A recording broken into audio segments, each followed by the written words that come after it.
Bonjour à toutes et à tous. Merci de venir assister donc à ce colloque et en particulier à cette deuxième table ronde consacrée au traité de paix israélo-égyptien et à la question de Palestine. En quelques mots, donc, le traité de paix est signé en mars 1979 entre l'Égypte et Israël. Il est le résultat de plusieurs évolutions régionales liées en particulier aux évolutions de la guerre de 1973, qui a permis d'ouvrir un canal de négociation de paix entre Israël et l'Égypte. Plus fort, vous dites, donc peut-être le micro plus près, qui débouche donc sur l'accord de Camp David de 1978 entre Sadat, Begin et Carter, suivi quelques mois plus tard de la signature du traité de paix entre Israël et un pays arabe, le traité de paix israélo-égyptien de 1979 donc. Ce traité de paix va évidemment avoir des conséquences sur la question de Palestine et sur les évolutions politiques au sein du mouvement national palestinien, dont peut-être la plus notable, on en reviendra, et le rapprochement entre l'OLP et la Jordanie. Pour en discuter, nous recevons donc Alain Grech. Vous êtes journaliste, spécialiste du Proche-Orient, directeur du journal Orient 21, ancien rédacteur en chef du Monde diplomatique. Vous êtes l'auteur de nombreux ouvrages. De quoi la Palestine est-elle le nom? Un chant d'amour, Israël-Palestine, une histoire française.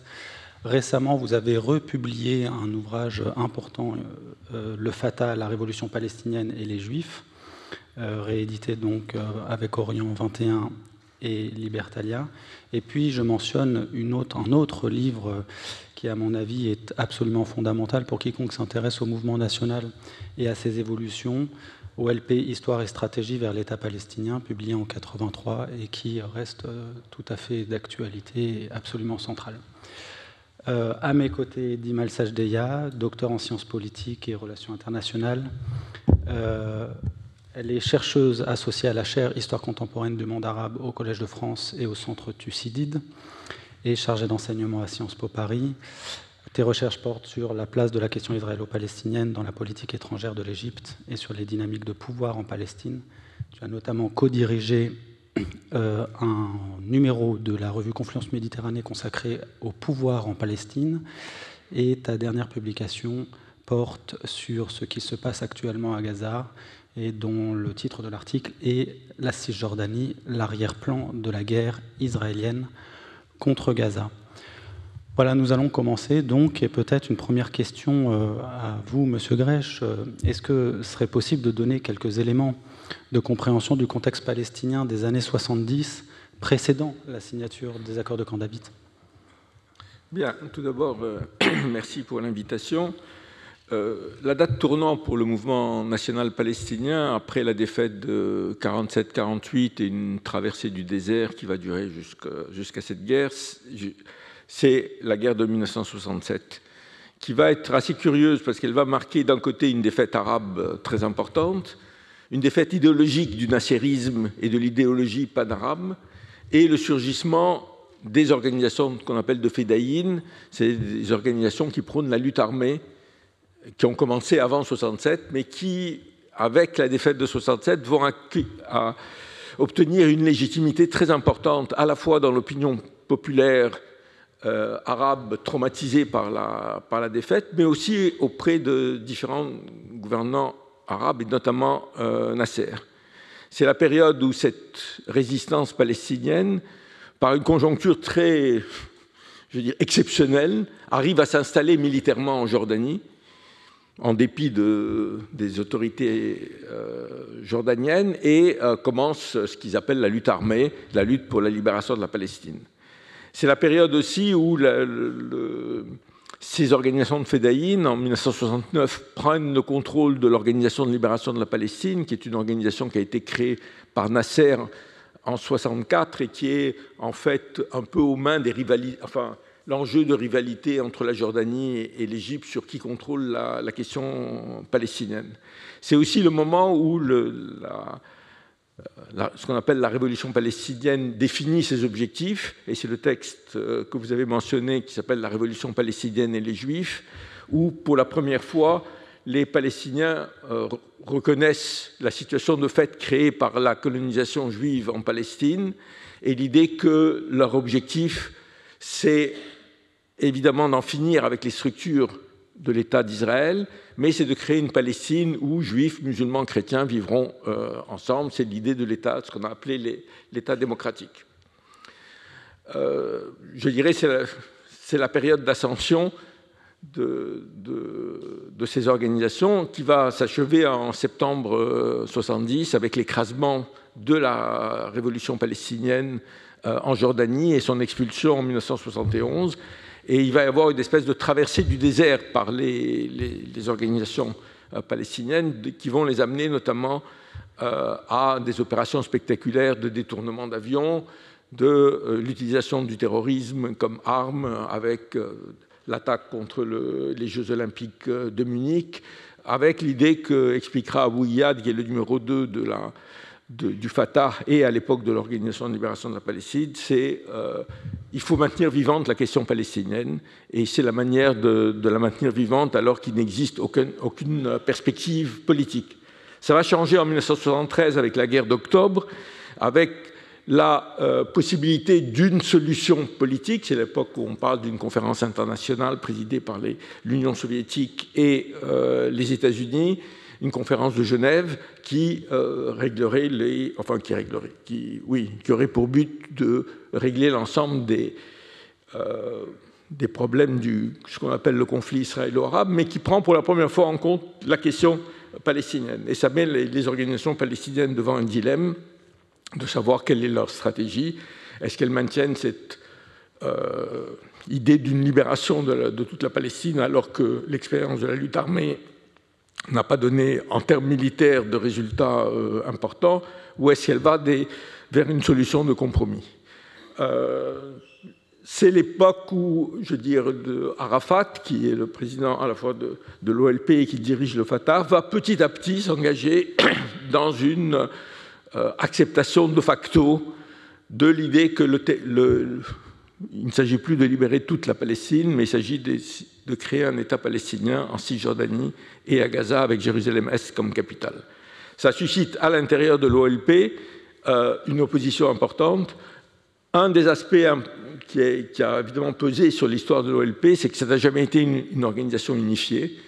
Le Fatah avait le rêve, si je peux dire, de créer une organisation semblable au FLN algérien, c'est-à-dire qui centralisée et qui unirait tout le monde. Ça n'a pas été possible. Ça n'a pas été possible en partie parce qu'il y a toujours dans l'histoire palestinienne une ingérence des pays arabes. Il y avait des ingérences directes, c'est-à-dire que le régime syrien ou le régime irakien avait des organisations membres de l'OLP qui étaient financées par eux, et puis il y avait des ingérences indirectes, et puis parce que les Palestiniens étaient totalement dépendants du contexte arabe.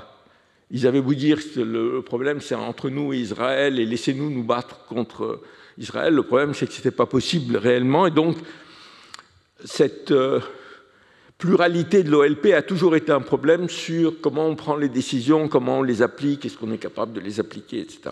Mais entre 1974 et 1977, il y a une évolution puisque le Conseil national palestinien décide de l'idée qu'on peut créer une autorité palestinienne ou un pouvoir palestinien sur toute partie libérée du territoire, c'est-à-dire en fait Cisjordanie et Gaza.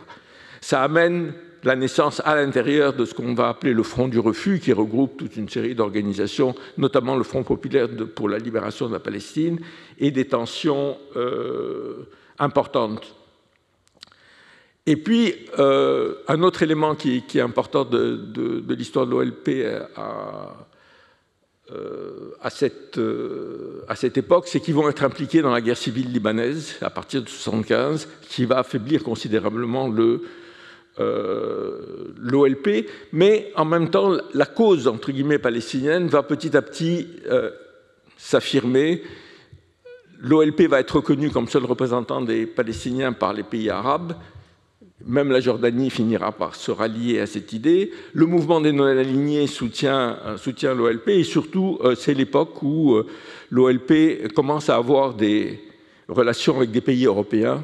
Ils ont des relations évidemment avec le camp socialiste qui les reconnaît et qui les soutient, mais ils vont avoir des relations avec des pays européens, et c'est la période où, en 1974, Valéry Giscard d'Estaing, nouveau président élu, considérait par beaucoup comme très pro-israélien, va accepter l'ouverture d'un bureau de l'OLP à Paris, ce qui est un tournant très important dans la politique française. C'était, je dirais, une période où la France pensait qu'elle, pas penser, mais essayer d'agir réellement, concrètement au Proche-Orient, et qui va ouvrir la porte petit à petit à l'acceptation de l'OLP comme un représentant comme le représentant des Palestiniens, et le fait qu'il ne peut pas y avoir de solution sans la reconnaissance du droit des Palestiniens à l'autodétermination. Et puis il y a un autre élément important pour comprendre Camp David, et je termine là-dessus, c'est que je crois que c'est le 1er octobre 1977, les Soviétiques et Américains, ça sera la dernière initiative commune qu'ils prendront, signent un communiqué pour appeler à la réunion d'une conférence internationale à Genève pour régler globalement les problèmes du Proche-Orient. Et d'une certaine manière, la visite de Sadat à Jérusalem va mettre fin à ce projet et va transformer d'une certaine manière le conflit israélo-arabe aussi en un conflit entre les États-Unis et l'Union soviétique, c'est-à-dire que les soviétiques vont avoir l'impression, et pas tout à fait fausse, que la visite de Sadat et les relations et les négociations bilatérales entre l'Égypte et Israël, c'est une manière de les marginaliser. Et il faut savoir qu'à l'époque, Sadat fait toute une série de déclarations très, très hostiles à l'Union soviétique. C'est le moment où il pense, vous regardez la carte derrière, que notamment l'implantation de l'Union soviétique en Afrique est un danger, qu'il faut combattre ça. Et donc, il n'est pas du tout favorable à cette conférence internationale. Et c'est pour ça qu'il va faire aussi ce choix d'aller négocier directement avec les Israéliens, ce qui va mettre les Palestiniens en difficulté, mais on y reviendra. Merci beaucoup. Dimal Sajdeya, comment l'Égypte, elle, en arrive à négocier ce traité de paix durant les années 70 ? Merci François, bonjour à toutes et à tous. En fait, pour répondre à cette question, il va falloir revenir peut-être juste après la guerre pour ne pas remonter à plus loin, mais juste après la guerre de 73 et lors du sommet arabe, c'est-à-dire de la Ligue des États arabes en 1974, il a été en fait rappelé que les questions syriennes, égyptiennes, ne devraient pas être séparées, c'est-à-dire que la priorité était donnée à un règlement global. Sauf que, juste après la guerre aussi, Sadat affirme secrètement qu'il était disposé à négocier directement avec les Israéliens s'il arrivait à obtenir certains bénéfices. Et les responsables israéliens eux-mêmes, en fait, se sont montrés plutôt favorables à cette hypothèse et disposés, plus ou moins, à opérer un retrait important. On ne savait pas ce que c'était important à ce moment-là, dans le Sinaï, en échange, bien évidemment, d'une déclaration de non-belligérance de l'Égypte.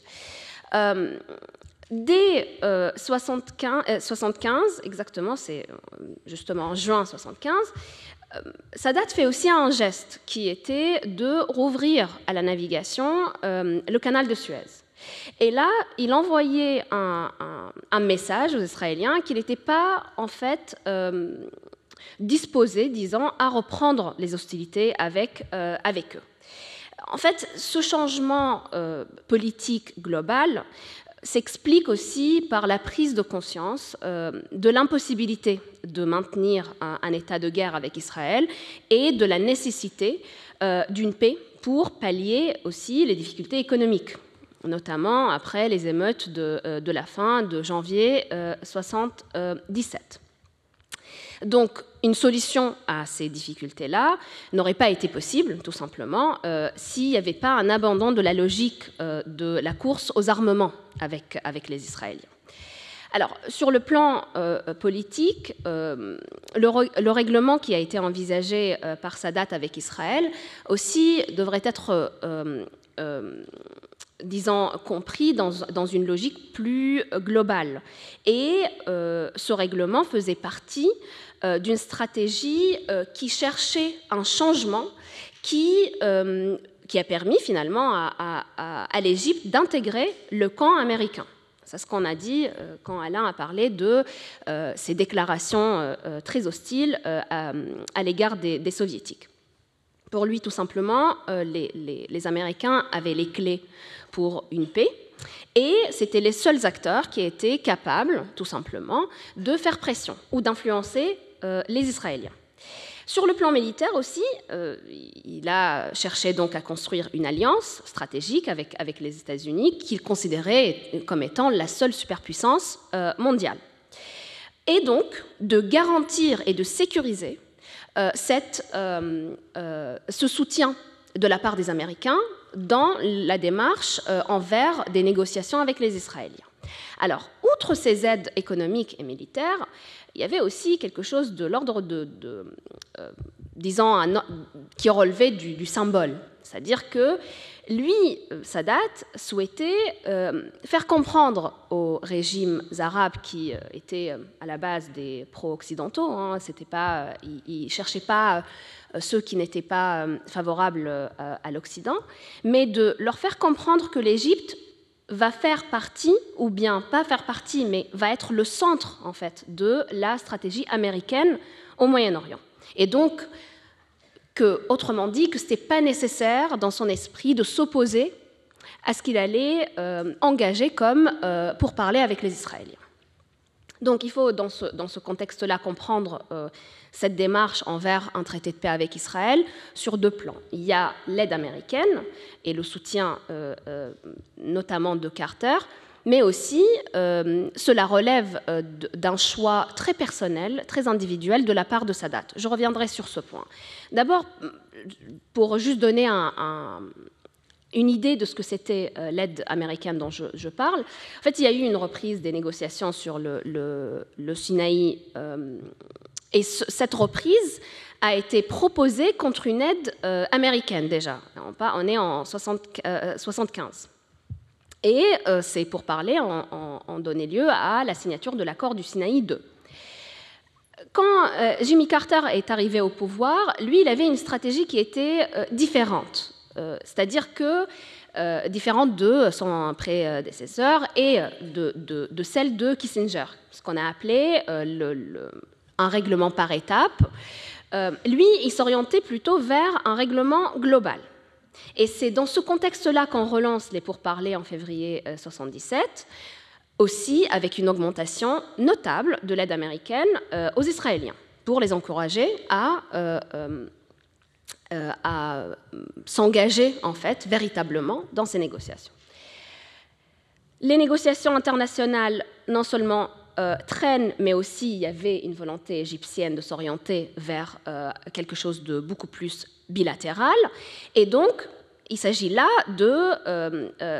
en fait, ça traînait aussi parce qu'il y avait toute la question de savoir si les Palestiniens allaient participer ou pas à ces négociations face à ce refus catégorique de la part des Israéliens.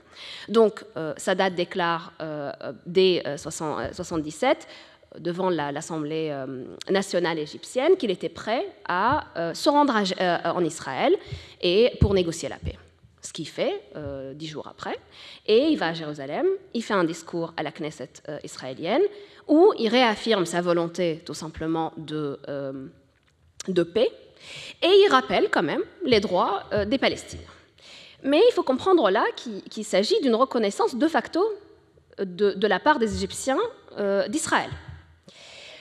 Alors, là, il va y avoir des rencontres entre Begin et Sadat, mais on est vers la fin des années de l'année 77. Mais en fait, ces pourparlers-là et ces rencontres ne vont pas aboutir. Ça va être plutôt une impasse, ce qui demande l'intervention des Américains, et par la médiation de Carter, il s'empare un peu du dossier et il invite du coup les deux, Sadat et Begin, à se rendre à Camp David. Camp David, c'est l'une des résidences du chef de l'État américain.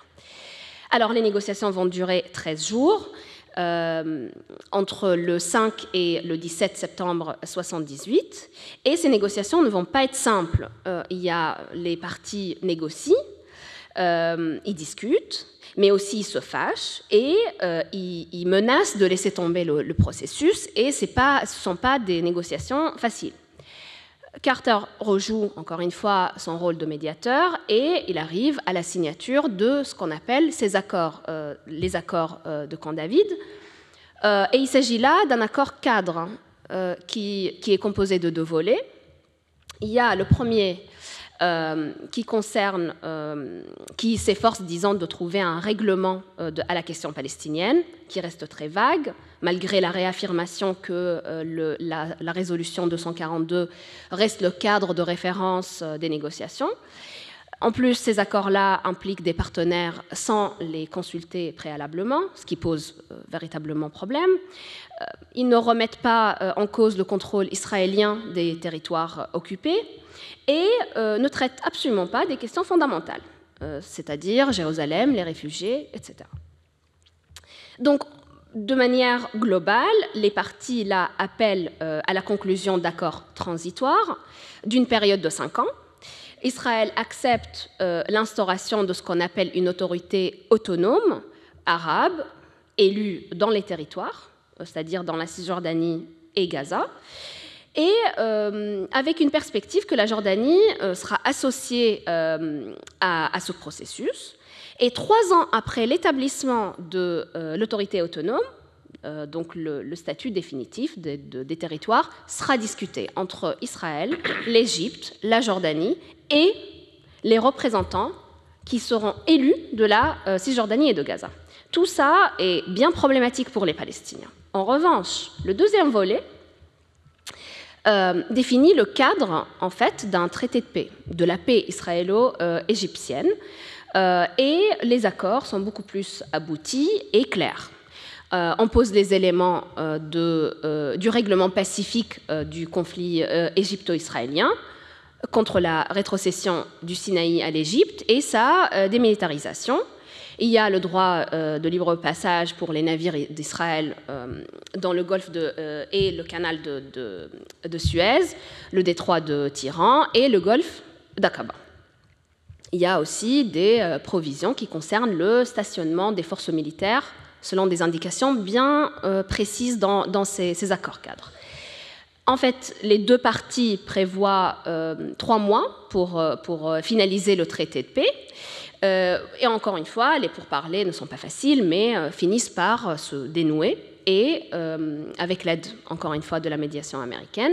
Et il y a un traité de paix israélo-égyptien qui est signé donc le 26 mars 1979. Alors, quand j'ai dit qu'il y avait 2 éléments à mon sens, le deuxième élément revient à la question très individuelle. Et je termine sur ce point. Donc il faut comprendre cet aboutissement de ces accords comme une volonté très personnelle de la part de Sadat. Il faut aussi remettre cette question dans le cœur des relations bien complexes de Sadat avec le ministère des Affaires étrangères égyptien de l'époque, qui ont finalement renforcé ce caractère individuel. Et par exemple, l'exemple le plus parlant de cette complexité de la relation, c'est la démission de Smaïl Fahmi, qui était le chef de la diplomatie égyptienne entre 1973 et 1977, à la veille du départ de Sadat à Jérusalem. Cette même vision d'une discorde, disons, s'est confirmée aussi au moment des négociations.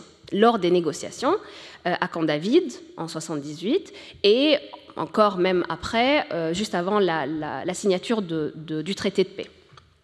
Et ces désaccords portaient aussi sur certaines formulations dans les accords, c'est-à-dire que c'était pour certains des diplomates égyptiens problématique en ce qui concerne déjà des questions de sécurité dans le Sinaï et aussi en ce qui concerne la question la question israélo-palestinienne à proprement parler. Merci beaucoup. Quand tu dis que c'était une question personnelle pour Sadat, qu'est-ce que tu entends exactement ? C'est-à-dire qu'il y avait sûrement il y avait des comités qui étaient par exemple créés pour discuter des provisions des accords, mais on savait très bien que Sadat, et selon les gens qui ont travaillé avec lui, quand on lit les mémoires, les archives, on se rend compte qu'il y avait des comités, ça c'est vrai, il écoutait. Mais on savait très bien que la dernière décision était celle de Sadat. Merci.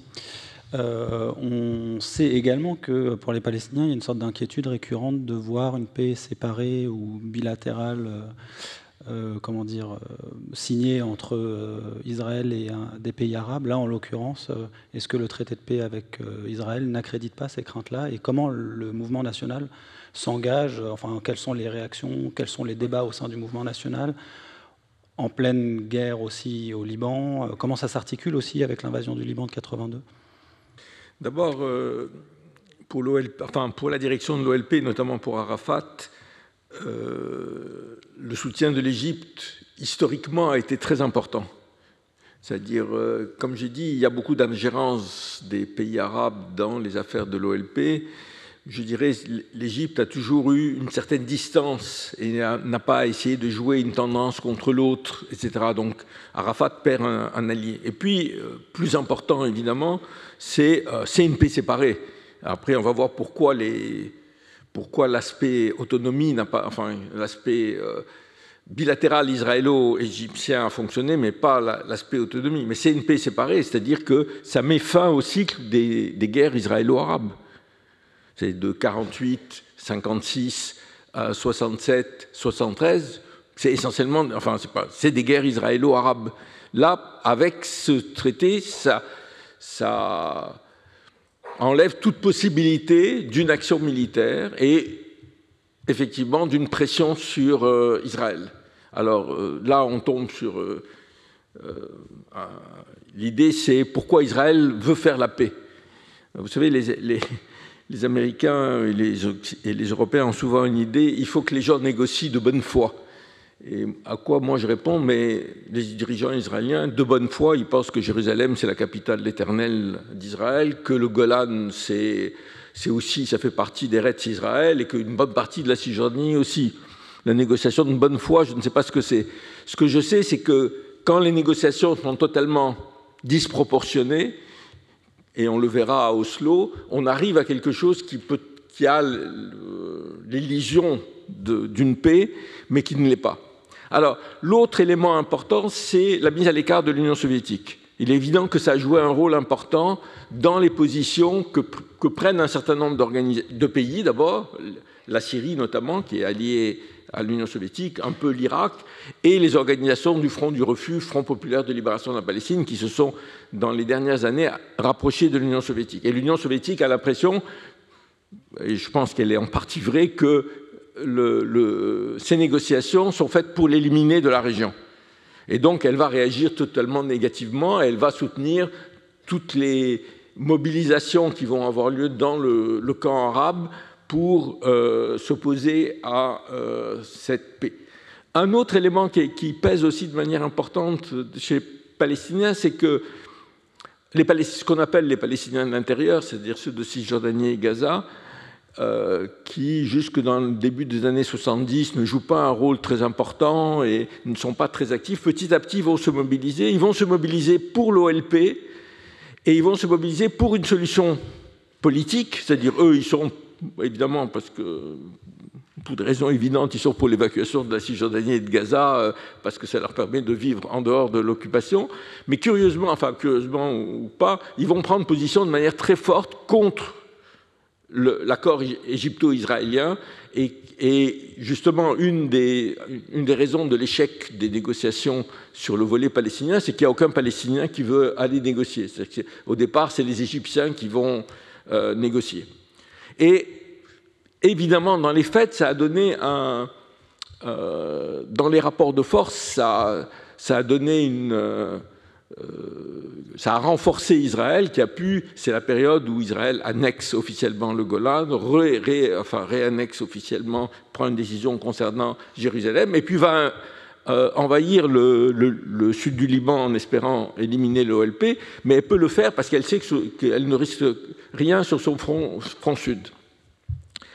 Dans ce cadre, les négociations, évidemment, les débats dans l'OLP vont être extrêmement vifs. il va y avoir d'abord quelque chose qui est important, on n'a pas parlé, c'est qu'il va y avoir une réconciliation entre les Palestiniens et la Syrie. Comme vous savez, en 1976, les troupes syriennes sont intervenues au Liban et ont empêché la victoire de ce qu'on appelle les islamo-progressistes, c'est-à-dire l'alliance entre le mouvement national libanais et l'OLP. Et donc, l'influence des Syriens sur l'OLP va grandir. Donc ça, c'est un élément aussi important. Et dans les débats, évidemment, internes à l'OLP, la tactique, stratégie d'Arafat, ça va être à la fois d'essayer d'accommoder le front du refus, parce qu'il pense être face à une situation d'urgence qui risque de marginaliser la question palestinienne, mais aussi de maintenir ce qu'il avait dit au moment de son invitation à l'Assemblée générale des Nations unies, c'est-à-dire qu'il y a une possibilité de paix qui n'est pas hostile à la création d'un État en Cisjordanie et Gaza, et qu'il va essayer de capitaliser sur le mouvement diplomatique, et notamment par une offensive diplomatique en direction de l'Europe. Et c'est le moment où il rencontre le président de l'Internationale socialiste Willy Brandt, où il rencontre plusieurs dirigeants sociodémocrates, et puis c'est le moment où, là aussi sous l'impulsion de la France et de Valéry Giscard d'Estaing, la communauté économique européenne, qui à l'époque regroupe 9 États, adopte la fameuse déclaration de Genève qui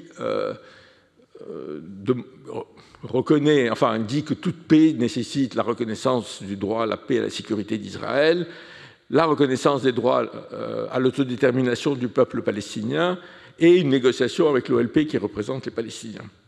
Donc sur ce plan-là, il obtient des succès, mais je dirais les rapports de force sont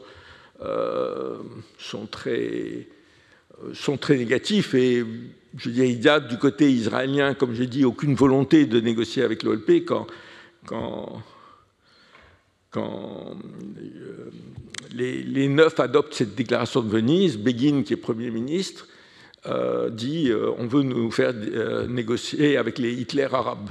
Voilà, c'était donc. Et en 82, il y a cette invasion israélienne du Liban, qui est avec l'idée qu'on va, de Sharon notamment, de liquider l'Organisation de libération de la Palestine, qui semble être pour les Israéliens le dernier obstacle à leur hégémonie, à la fois dans les territoires occupés, mais aussi dans la région. On sait ce qu'il en est advenu, c'est-à-dire que l'OLP a subi une défaite importante et a été obligé d'aller se réfugier en Tunisie, après une résistance qui a duré 2 mois, qui a suscité beaucoup d'enthousiasme, mais dans la réalité, elle a quand même contribué à marginaliser l'OLP, et toute la période qui va suivre va être de tenter de maintenir cette exigence de la reconnaissance palestinienne, mais dans des conditions effectivement beaucoup plus difficiles, et qui vont aboutir, mais on y reviendra, aux accords d'Oslo, mais dans des conditions tellement de rapports de force tellement défavorables que les accords étaient porteurs de leur propre échec. Merci. Merci beaucoup. On reviendra peut-être effectivement sur certains points, parce qu'il y a tellement d'éléments à couvrir, mais peut-être Dima, je ne sais pas si tu veux rajouter quelque chose sur cette difficulté que les Palestiniens ont face à l'accord signé entre Israël et l'Égypte. Oui, absolument. Déjà, pour commencer, il faut regarder un peu le cadre. Le cadre qui a été proposé par les Américains dans ces accords-là ne reflète absolument pas la position ou bien les revendications nationales des Palestiniens. Tout simplement, on parle de leur droit à l'autodétermination. Et du côté de l'Égypte, la position égyptienne a été de se contenter de quelques formulations à la marge. En vrai, ce n'est pas le cœur de ces accords. On sait aussi que l'objectif final du dialogue, de ce dialogue, n'a jamais été définitivement arrêté. Et les négociations sur l'autogouvernance ou l'autogouvernement, en reprenant uniquement les principes des résolutions, de la résolution 242 et un peu 338, en fait, sont restés des fondements non contraignants. Donc il n'y avait pas d'obligation. On ne parlait pas d'obligation. Ce qui a fait que cet état des choses a permis à Israël de continuer à revendiquer sa lecture de cette résolution 242, c'est une lecture complètement contestée, de se retirer des territoires et non pas de tous les territoires qui ont été occupés en 1967. Et donc de décliner tout simplement ses engagements vis-à-vis des autres parties dans les négociations. Sur le plan politique, et là j'aurais deux choses à dire, premièrement sur le plan politique et ensuite sur le plan juridique. Sur le plan politique, là, ces accords, ou bien les négociations, l'état des négociations, montrent un déséquilibre du rapport de force entre Israël et l'Égypte. C'est-à-dire qu'il y avait une incapacité de l'Égypte de poser des conditions à la poursuite de ce qui s'est passé à la signature des accords de Camp David, c'est-à-dire les accords cadres. Et donc, pour éviter les répercussions que cela aurait pu avoir, ce qui s'est passé finalement sur la place de l'Égypte au sein du monde arabe, parce que finalement l'Égypte a été exclue de la Ligue des États arabes pendant 10 ans, en fait, Sadat a fait savoir dès le départ des négociations qu'il n'était pas prêt à signer cette paix séparée et qu'il essayait tout au long de ces négociations d'obtenir ne serait-ce qu'une déclaration de la part de Begin sur le droit des Palestiniens.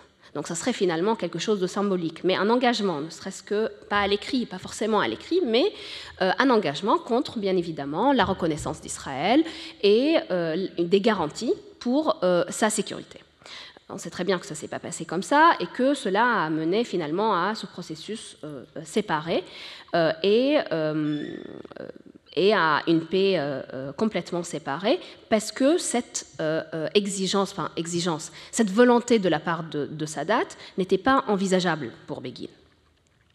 Et il y a un deuxième point, c'est que sur le plan juridique, l'Égypte s'est engagée sur quelque chose et elle n'avait, juridiquement parlant, là on parle de texte le texte lui-même, elle n'avait pas le droit de s'engager sur ce qu'elle a fait finalement à Camp David, tout simplement parce que en engageant l'OLP et la Jordanie, en fait, elle s'engageait au nom de ces deux parties qui n'avaient pas accepté préalablement. C'est-à-dire que quand on veut engager un État dans un traité ou dans des accords, il faut un accord écrit et préalable. Et il faut aussi dire que du côté israélien, cette idée, la question de l'autonomie, et ça c'est un point extrêmement important, la question de l'autonomie n'a jamais vraiment concerné la terre. Ce n'est pas une question de territoire, c'est une question de population. Et ça pose un véritable problème, ça continue à poser un problème jusqu'aujourd'hui. Donc, les Palestiniens auraient pu être séduits par le processus s'il y avait des questions plus fondamentales, c'est-à-dire la question des réfugiés, la question de la terre, la question de l'eau, la question de Jérusalem, qui était complètement absente de ces négociations. Un tout dernier point, c'est qu'il faut aussi regarder ce qui est symbolique dans le processus. Et pour les Palestiniens, ils avaient l'impression que cet accord israélo-égyptien était une transformation de la cause qui était la cause des Arabes en un problème. C'est-à-dire qu'on a commencé à parler de la question palestinienne comme un problème qui se limitait à la Cisjordanie et à la bande de Gaza et qui était en plus qui excluait en plus Jérusalem-Est, mais qui était négociable.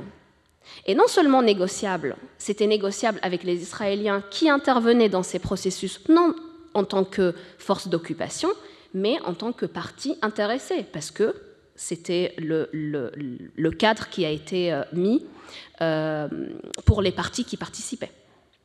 Merci. Merci à toi. Tu l'as dit, l'Égypte a été exclue de la Ligue arabe. Il y a aussi des relations qui sont nouvellement créées, instaurées avec ce traité de paix entre Israël et l'Égypte, qui n'ont pas pour autant dissuadé le gouvernement israélien de poursuivre une politique hostile envers le monde arabe, notamment peut-être par le fait qu'Israël considérait que son accord avec l'Égypte était un accord de neutralisation de l'Égypte. Du coup, comment on peut expliquer les relations ou plutôt comment les relations israélo-arabes influencent-elles le développement des relations entre l'Égypte et Israël? Alors, il y a plusieurs éléments qui expliquent en réalité le maintien. Donc, si on regarde depuis la signature du traité de paix israélo-égyptien, ce traité n'a pas été, disons, complètement remis en question et n'a jamais été suspendu. Et ça s'explique par plusieurs raisons. La première chose, c'est la rente stratégique et la rente diplomatique que perçoit l'Égypte et qui était une condition, en fait, de la part des Américains. C'est-à-dire que si on regarde entre 1979 et 2011, l'Égypte a bénéficié d'une aide essentiellement militaire de plus de 45 milliards de dollars de la part des Américains. Et ça, c'est pas négligeable. Et donc, il y a cette question. Là, la question de la rente, c'est-à-dire des bénéfices économiques et militaires essentiels. Il y a aussi la question de la récupération du Sinaï. Parce qu'au moment du retrait israélien du Sinaï, Israël refuse de se retirer de Taba, alors que c'est une partie intégrante des territoires égyptiens. Et donc, pour régler ça, l'Égypte a décidé de suivre les dispositions de l'accord qui tout simplement, concernant les questions qui restent sans règlement, enfin non réglées par voie de négociation, c'est-à-dire de recourir à un arbitrage international. Les Israéliens ne voulaient absolument pas parce qu'ils préconisaient tout simplement un règlement politique qui impliquait des concessions des deux parties. Les Égyptiens n'ont pas voulu. Finalement, c'était ça la voie qui a été entreprise, c'est-à-dire arbitrage international qui a donné raison à l'Égypte. Mais donc, cette récupération de Taba relève de deux questions essentielles. La première, c'est que ça explique pourquoi l'Égypte a signé le traité de paix, c'est-à-dire de dire nous avons récupéré tout le territoire et non pas une partie, on ne sait pas pourquoi finalement on a signé. Et la deuxième chose, c'est que c'est tout simplement une question de prestige et de fierté nationale. Il y a aussi cette question-là. Mais il faut aussi, et je m'arrête après ça, il faut voir cette question de la continuité des relations israélo-égyptiennes dans ce que les Égyptiens eux-mêmes ont appelé une paix froide, c'est-à-dire que c'était une stratégie réelle. À mon sens, c'était une stratégie réelle, au moins dans les années 80. Après, ça devient une autre histoire. Mais en fait, on peut dire que l'Égypte s'est fixé un prix et des limites de la signature de ce traité de paix et n'a pas voulu dépasser ce prix. Le prix, c'était un traité de paix, ni plus ni moins.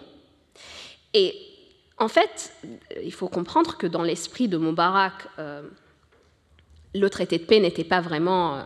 parce que là, Sadat a été assassiné, donc on est au début des années 80, c'est Moubarak qui est au pouvoir.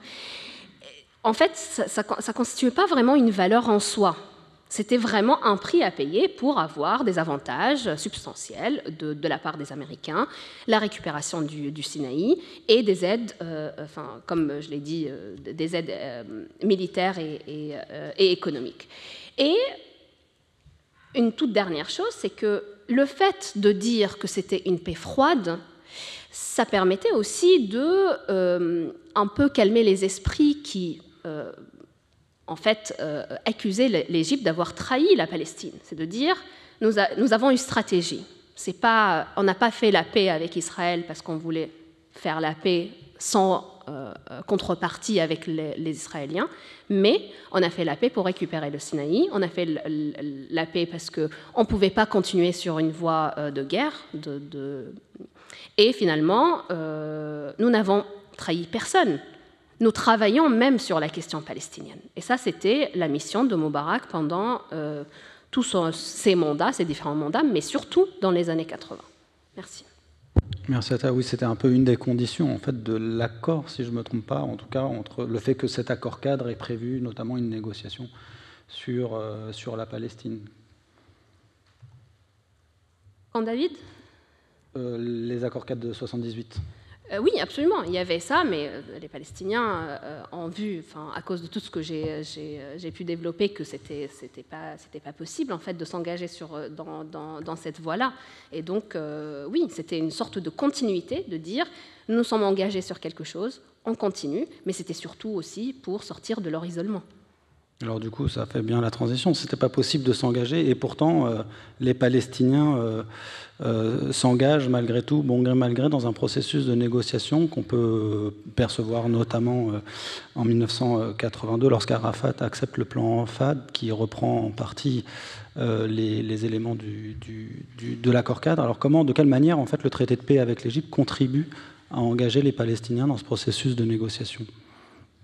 Comment ils en arrivent à accepter en fait Oui. D'abord, il faut noter que le monde change en 90-91 avec la disparition de l'Union soviétique. Ça crée un climat international qui est différent. Ça crée aussi un début de résolution de toute une série de conflits qui durent depuis des années, qui ne sont pas seulement des conflits Est-Ouest, mais qu'on a transformés en conflits Est-Ouest, que ce soit en Afrique australe, en Amérique centrale. Donc il y a des négociations en cours, et donc il y a l'illusion qu'on rentre dans un monde nouveau dans lequel la paix devient possible. Je crois que ça, c'est un élément très important. Mais aussi, les Palestiniens perdent un soutien. Bon, c'est vrai que l'Union soviétique des années 80 est plutôt en crise, mais c'était un soutien géopolitique important. Donc on est dans une autre configuration.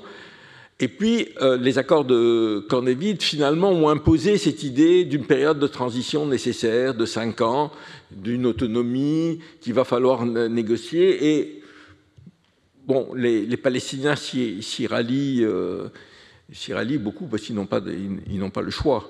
C'est-à-dire qu'ils sont dans un rapport de force qui est très défavorable. Et on arrive à ces accords d'Oslo. On peut toujours discuter sur l'échec de ces accords, mais à mon avis, une des causes principales de l'échec des accords, outre le fait que les Israéliens ont toujours pensé que ces accords, qu'il n'y avait aucune date sacrée, qu'ils pouvaient violer les accords, que ça n'avait pas d'importance et qu'il n'y avait pas de conséquences pour eux, c'est le fait que la communauté internationale, et je pense surtout aux États-Unis et à l'Union européenne, qui étaient d'une certaine manière les garants de ces accords, dans toutes les négociations, chaque fois qu'il y a eu des négociations, ils ont fait pression sur la partie la plus faible, les Palestiniens, pour qu'ils fassent encore plus de concessions. Et donc, par exemple, comme vous savez, la colonisation n'a pas arrêté un jour entre 1993 et aujourd'hui. Et jamais il y a eu de pression sur Israël pour arrêter cette colonisation. Quand il y a eu des négociations difficiles sur le retrait israélien, par exemple, d'une ville comme Hébron,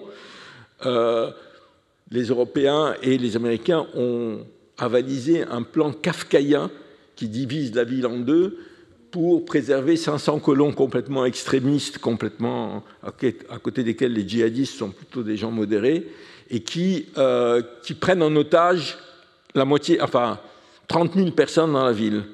On a divisé la ville en deux. Là où il y a les 500 colons, c'est resté sous contrôle armée israélienne, et petit à petit, toute la population palestinienne a été obligée de s'enfuir, et puis l'autre partie qui était sous autorité palestinienne tout à fait provisoire.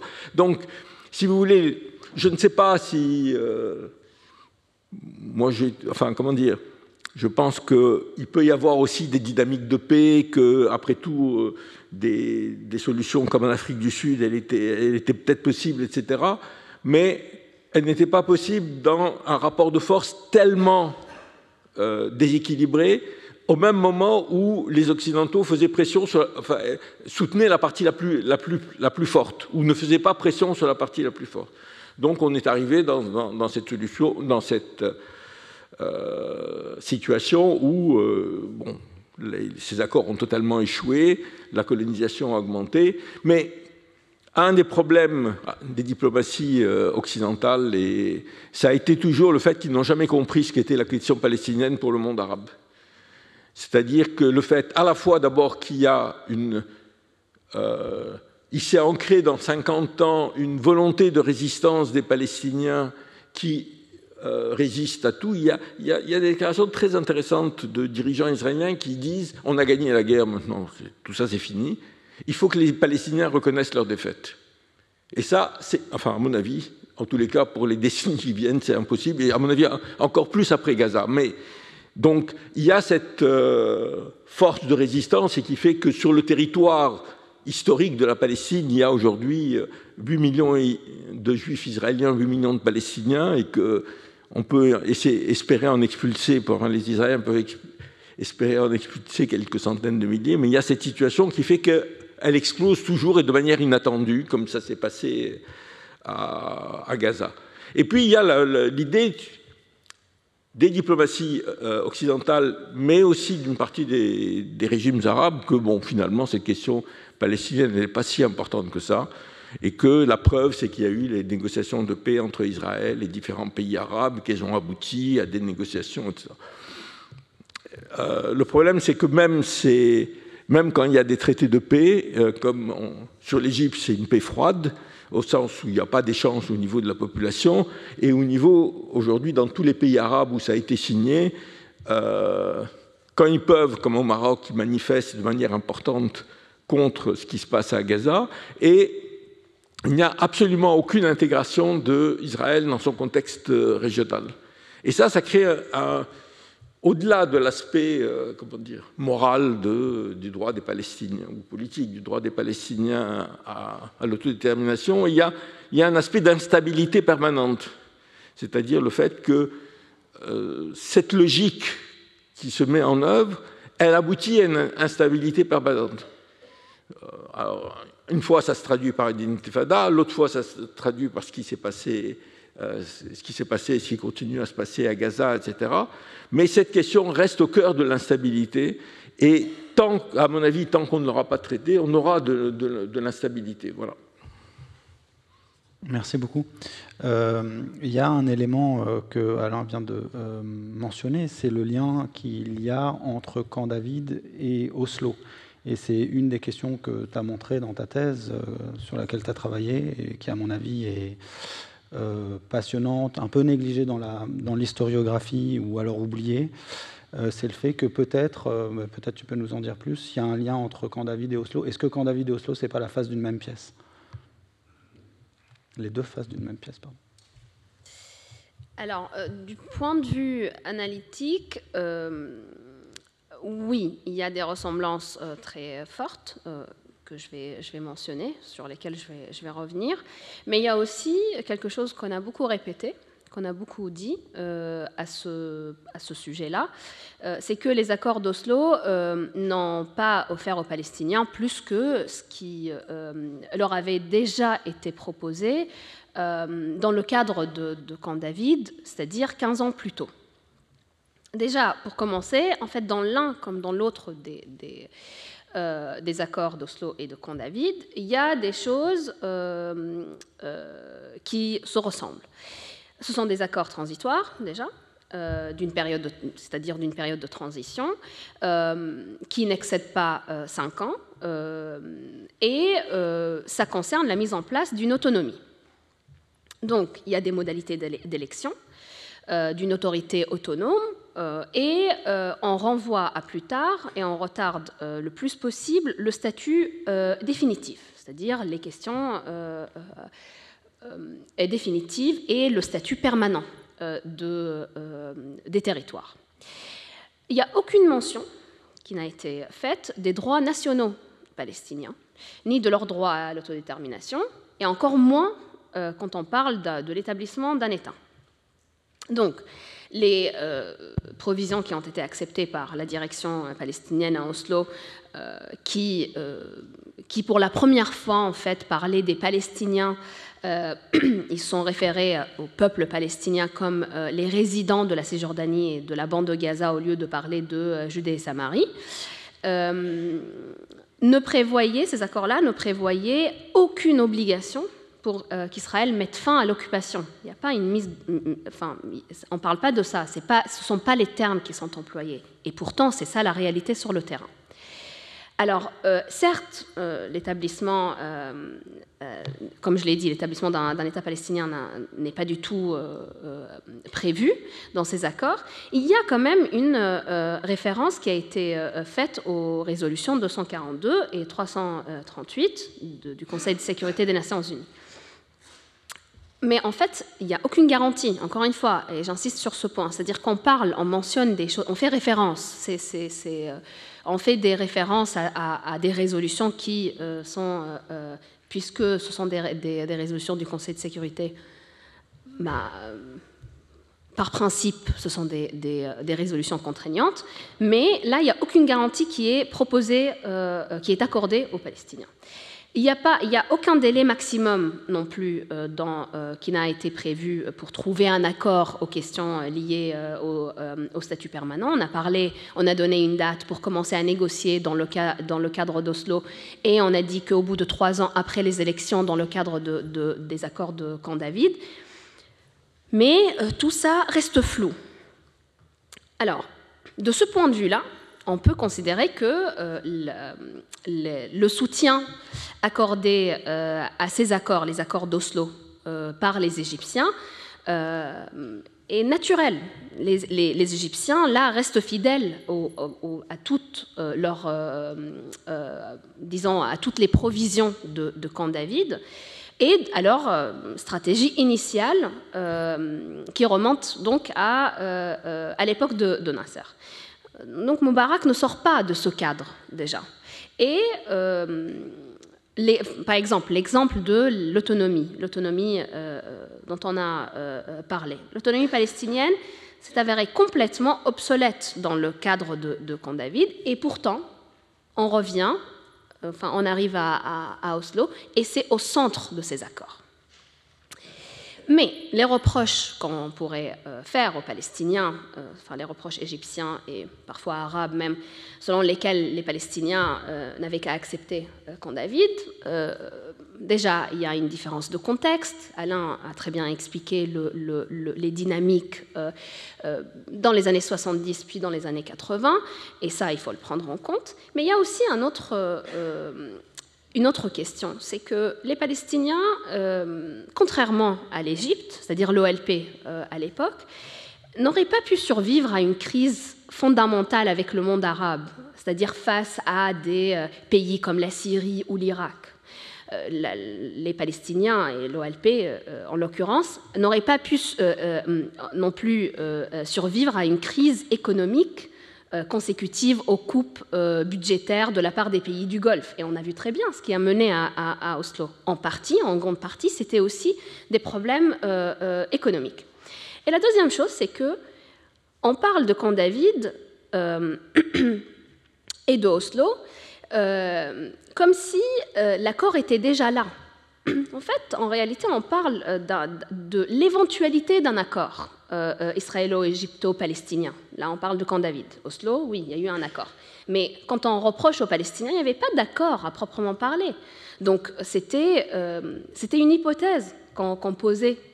Et cela reste quand même à vérifier, parce que un accord égypto-israélo-palestinien n'aurait pas été possible si Sadat n'avait pas décidé justement de conditionner l'application du volet égyptien à la mise en place d'un volet palestinien, ce qui n'était absolument pas prêt à faire. C'est-à-dire, à l'époque, il s'agissait du Sinaï, c'est-à-dire de récupérer des territoires égyptiens. On parle là d'une souveraineté, d'une question de souveraineté et de question de sécurité nationale.